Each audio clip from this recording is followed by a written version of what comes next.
So I'm here with Charlie McKee the day before the 2011 Moth Worlds, and Charlie, you seem to have turned up with something that's an aeroplane, is it?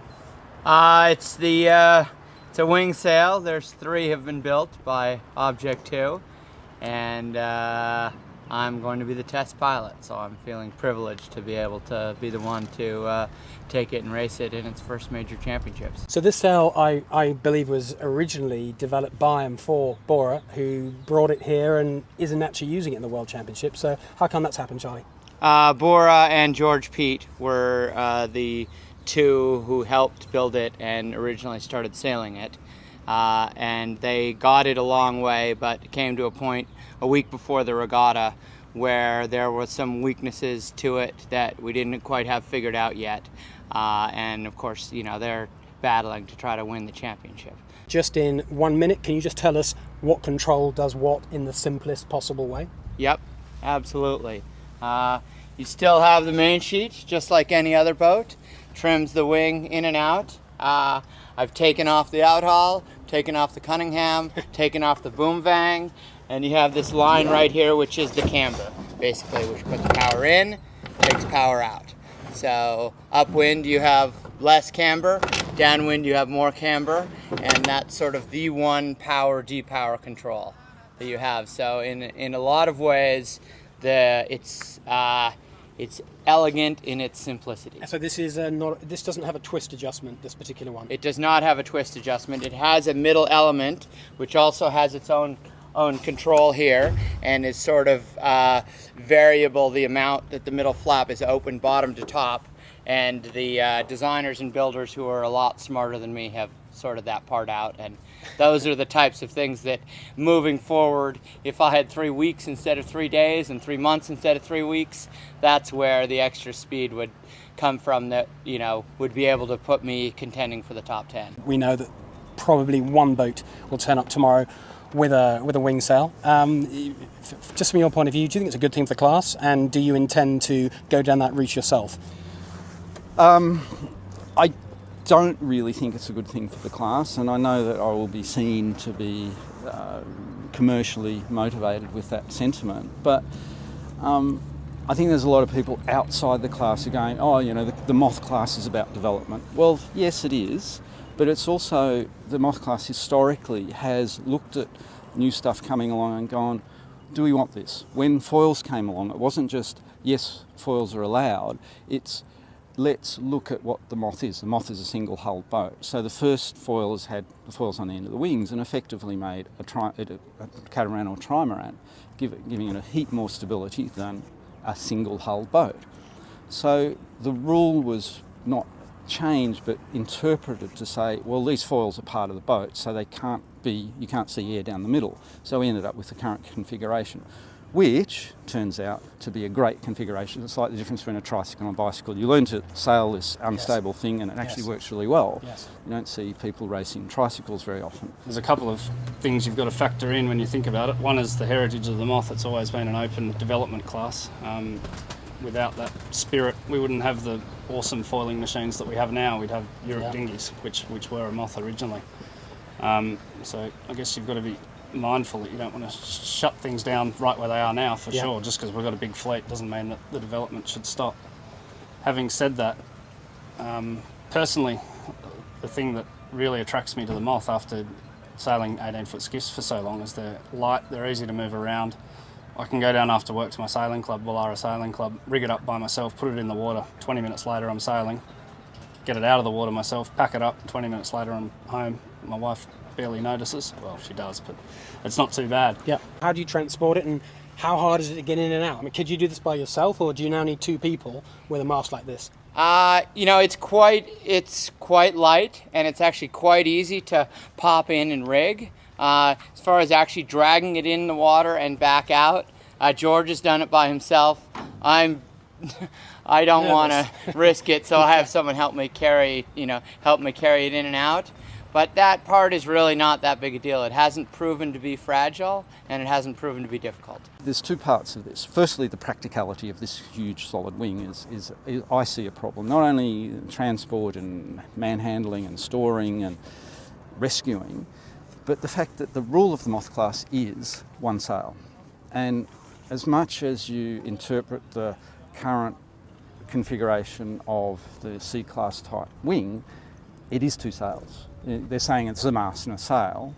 Well, my feeling is wherever you've got one element feeding the leeward side of another element, it's two sails. But I understand that, but the class has passed a rule to say that they are legal. So we're sort of we're beyond that, aren't we now? No, we're not. We're not. I thought. So we've passed a rule to say you can use them at this event. This event. Do you feel that it is all about the extra potential, or is there a little nag in the back of your mind that maybe a wing sail for a Moth just isn't going to work better than a soft sail?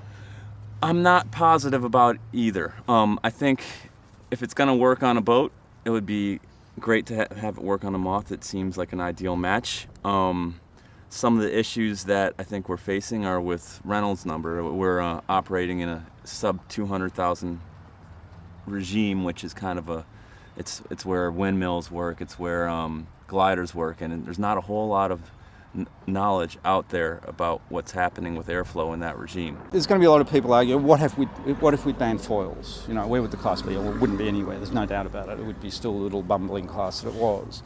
But the foils added a whole range of new stuff into it.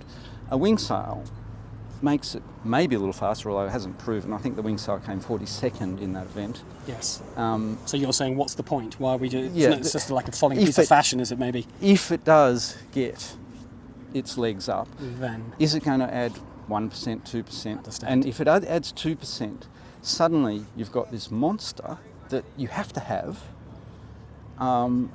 People saying it's cheap. Well, yeah, it's cheap if you build it yourself and you've got a few skilled people around to help. But it's not cheap once you build it in quantity. Pandora's box has been opened for sure. Yes, it has. I think there was a lot of people who are there's a lot of people who are very positive about the effort we put through. I feel a little bit disappointed that we couldn't show better promise yet.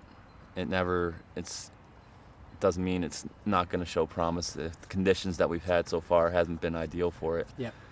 But I think it's something very unique and it's something very cool, and that's very key to the Moth class. It's definitely both of those things. Final question for you, Bora.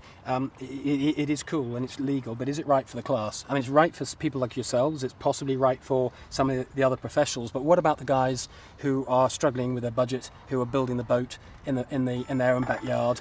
Is it right for them, do you think? Is it another challenge, or is it a step too far? I think it's more right for them than anyone else because they can build this very easily. It's anyone that's built a model airplane can basically build, or a remote control airplane or a model airplane. It's very easy to build. Actually, it's probably easier to build than a boat. Yeah. The availability of, where obviously there's some transport issues right now, but there's a lot of smart people, and we could probably solve those issues if we can solve the speed issue first. Yeah. Might not be a commercially viable project or product for a little bit, but who knows in the future. I think it is, though, a very good thing for the class. You can't restrict free thinkers of so to say, and the Moth class is definitely a home of a lot of free thinkers. Completely. And so why you said at the beginning that you'd say people would argue that you have commercial reasons for voting against it, because clearly you make a lot of soft sails. Yep. But if you would be prepared to make a wing sail, then what's the commercial downside to you? The commercial downside is I actually think that the class would reduce dramatically. So you'd have left customers full stop? Yep. Okay, well that's interesting. We'll see what happens. I've been sailing Moths for a very long time, on and off. Yeah. And it's not just the commercial side of this that I'm interested in. I love the class. Yeah. And you want what's best for class, I'm sure. What's that? I absolutely do. Yeah. And yes, I am doing well out of this. And it's sort of been a very long road to get to this point. And have no shame in what's happened. But and I will definitely protect it, but it's not the reason I don't like I understand. sails. So we talked earlier to Charlie just going out doing one of the development sails just a day before the Worlds. Here's the boat, Charlie, but no wing. What happened? I was having a great sail, and I was working on my jibing, and I had one bad jibe and sort of started to pitch pole, and rapid deceleration, and the front of the wing crumpled. It was, of the 3 wings, it was the one that we knew was kind of shaky, but it had been showing some promise of going fast, so You want to give it a we go? wanted to give it a go, and we wanted to see what the differences were, and we wanted to do it before and not during the regatta. So effectively, the mast collapsed in a classic big slowdown, big Yeah, nosy basically, slowdown. I was probably going 23, 24 knots. Sure. And so 24 to 0. Yeah. But you got 2 more, so we'll see you out. You will be using it Yeah, on the mast and tomorrow. both the other 2 I've used and Awesome. we feel good about it and are reliable. This was the one that was the least reliable, Yeah. but we wanted to give it a go. All right, well, thanks for your time. We better get out the rain. Yep. But good luck No tomorrow. worries. Thanks very much. Cheers. Okay, the next boat will be number 4. Followed by 3, 7, 8, and 7.